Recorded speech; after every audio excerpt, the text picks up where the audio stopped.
And there's this too, a new book. And there's this too, a new book called Endgame about Britain's royal family is being labelled a bombshell. Neil Sean is a royal watcher and is with us now. OK, let's start off with this. Reveal some of the so-called bombshells in this book.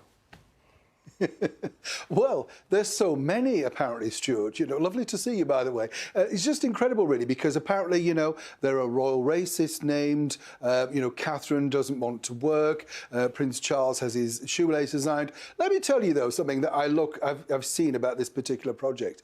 It's fascinating, really. As a business, and this is Fox Business, you have to admire this guy, the author. He has no affidavits, no backup, no real content in there, and yet somehow he's managed to persuade the public and, of course, a publishing house that this is fabulous, this is all brand new, when in effect you can actually find all of these stories, Stuart, for free on the internet. He's just kind of remixed it, some people might say.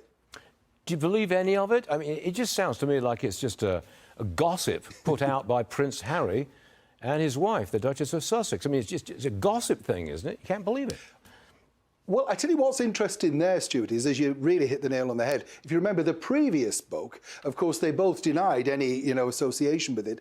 And then, of course, they said basically, yes, there is. We did help via their communications officer. Now, again, there's nothing really that interesting if you really want to know something new. You saw yesterday the Dutch version apparently named and I hate this phrase, but the alleged royal racist. And it was a glitch, it was a mistake. This is very similar to Prince Harry's stint of, do you remember when the Spare book, Stuart, came out and miraculously it got released early in Spain and then everybody's translating it, Yep. It's just a marketing tool, very clever, but a marketing tool. How would you judge the standing of Harry and Meghan right now in Britain?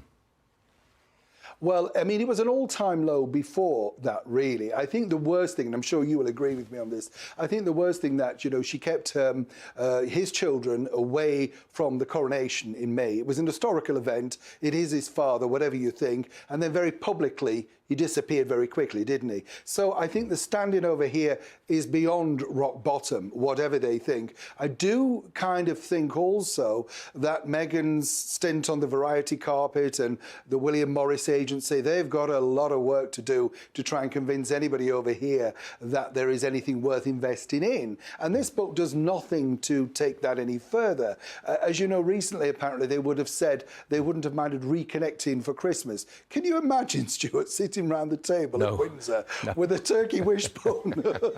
No, I can't imagine. That's a horrific visual impression I've got. Sean, thanks very much for joining us. Neil Sean, thanks for being here. We'll see you soon. Thanks a lot.